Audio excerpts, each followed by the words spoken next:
Hello everyone, welcome to RV Sirs English. So students, in this video, we are going to see passage number 3 of 8th standard semi-English lesson, Festivals of Northeast India. Let's get started.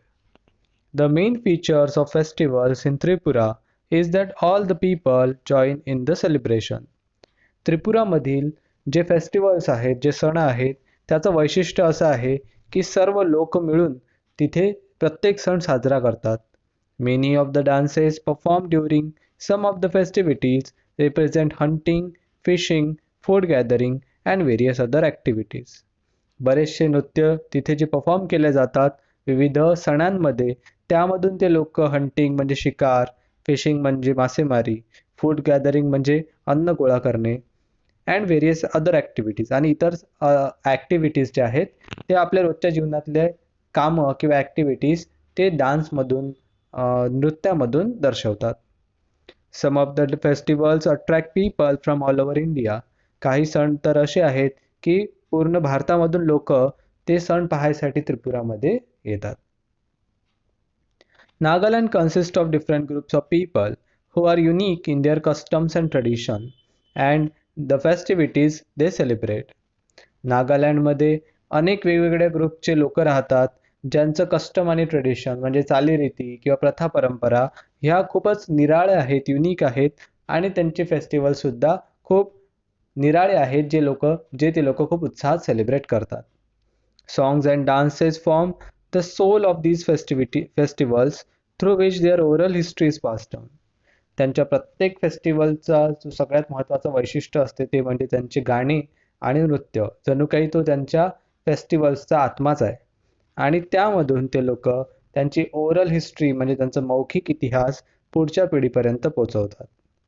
The major festivals is Mostu, celebrated mainly in the villages after the sowing season.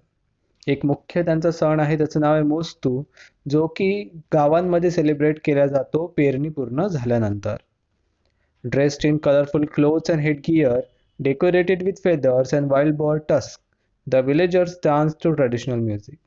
रंगीबिरंगी कपडे घालून, डोक्यावर टोपी घालून, जे की विविध पक्ष्यांच्या पंखांनी आणि जंगली डुकरांच्या दातांनी सजवलेली असते. सगळे गावकरी जे आहेत ते आपल्या पारंपरिक म्युझिकवर म्हणजे संगीतावर नृत्य करतात. Hardly a month passes in any of the 7 states without a festival or two.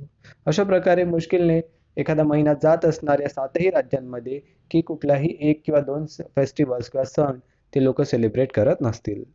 Most of them have a religious importance or significance. बऱ्याचशा सणांचं धार्मिक महत्त्व आहे. As the people offer thanks to gods for a good harvest to prosperity. जसे की लोक देवाला धन्यवाद करतात फेस्टिवलच्या माध्यमातून की देवाने त्यांना अतिशय चांगलं हार्वेस्ट म्हणजे पीक दिलं आणि समृद्धी आणली. Or ask for protection against calamities. किंवा मग लोक देवाला प्रार्थना करतात आणि कॅलॅमिटीज म्हणजे विविध जे आपत्ती आहे त्यांच्यापासून रक्षण करायसाठी देवाची प्रार्थना करतात. But these celebrations also help to encourage cultural and artistic activities and bring out the natural talent of the people. पण हे सेलिब्रेशन, हे समारंभ लोकांमधील कल्चरल आणि आर्टिस्टिक ॲक्टिव्हिटीज म्हणजे ज्या सांस्कृतिक किंवा कलात्मक ॲक्टिव्हिटीज आहेत त्यांना प्रोत्साहन देतात. And bring out the natural talent of the people. आणि लोकांमधील जे नैसर्गिक टॅलेंट आहे त्याला सुद्धा बाहेर काढायला किंवा डेव्हलप करायला मदत करतात. अशा प्रकारे फेस्टिवल्स हे नॉर्थ ईस्टमधल्या लोकांच्या जीवनाचा एक अविभाज्य भाग आहे.